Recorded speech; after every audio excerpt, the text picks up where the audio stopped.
राधे राधे। जय Shri Krishna. Enhance spirituality channel स्वागत करता है आपका एक और नई वीडियो में, जिसमें हम जानेंगे पितृपक्ष में क्यों की जाती है पितरों की पूजा, या पितृपक्ष में किन भगवान की पूजा करनी चाहिए, और पितृपक्ष की कथा।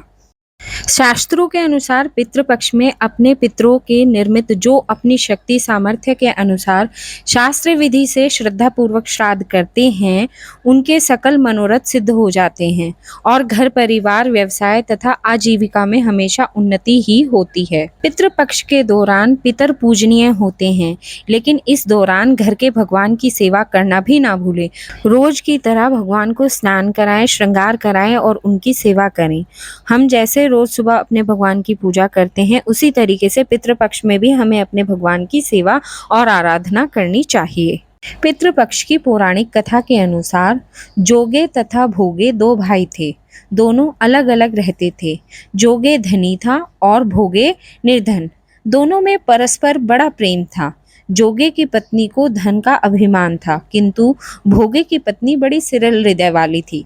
पितृपक्ष आने पर जोगे की पत्नी ने उससे पितरों का श्राद्ध करने के लिए कहा, तो जोगे इसे व्यर्थ का कार्य समझकर टालने की चेष्टा करने लगा, किंतु उसकी पत्नी समझाती है कि यदि ऐसा नहीं करेंगे तो लोग बातें बनाएंगे।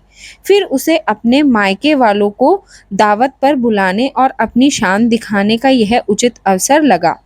अतः वह बोली, आप शायद मेरी परेशानी की वजह से ऐसा कह रहे हैं, किंतु इससे कोई परेशानी नहीं होगी।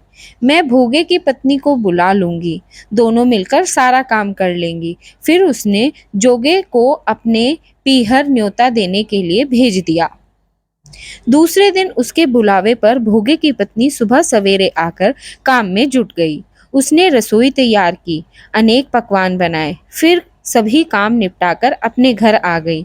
आखिर उसे भी तो पितरों का श्राद्ध तर्पण करना था।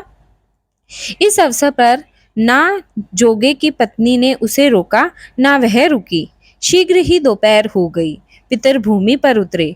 जोगे भोगे के पितर पहले जोगे के यहाँ गए तो क्या देखते हैं कि उसके ससुराल वाले वहां भोजन पर जुटे हुए हैं। निराश होकर वे भोगे के यहाँ गए। वहां क्या था, मात्र पितरों के नाम पर अगियारी ही दे दी गई थी। पितरों ने उसकी राख चाटी और भूखे ही नदी के तट पर जा पहुंचे। थोड़ी देर में सारे पितर इकट्ठे हो गए और अपने अपने यहाँ के श्राद्धों की बड़ाई करने लगे। जोगे और भोगे के पितरों ने भी अपनी आप बीती सुनाई।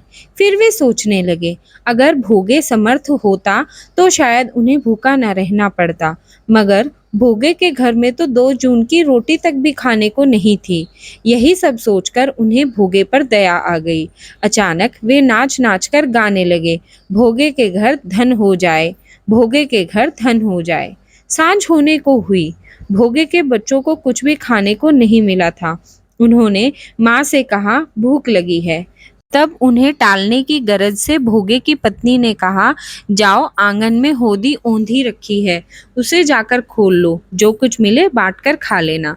बच्चे वहां पहुंचे तो क्या देखते हैं कि होदी मोहरों से भरी पड़ी है।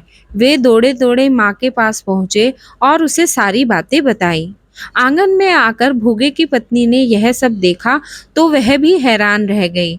इस प्रकार भोगे भी धनी हो गया, मगर धन पाकर वह घमंडी नहीं हुआ। दूसरे साल का पितरपक्ष आया। श्राद्ध के दिन भोगे की स्त्री ने 56 प्रकार के व्यंजन बनाए, ब्राह्मणों को बुलाकर श्राद्ध किया, भोजन कराया, दक्षिणा दी, जेठ जेठानी को सोने चांदी के बर्तनों में भोजन कराया। इससे पितर बड़े प्रसन्न और तृप्त हुए। यह थी पितरों की पौराणिक कथा। क्या आप सभी जानते थे इस कथा को? अगर आप जानते थे तो मुझे कमेंट करके अवश्य बताएं। अगर आपको मेरे द्वारा दी गई जानकारी अच्छी लगती है तो मुझे लाइक करें, शेयर करें, सब्सक्राइब करें। आगे फिर मिलेंगे कुछ नई पौराणिक कथाओं के साथ। राधे राधे। जय श्री कृष्णा।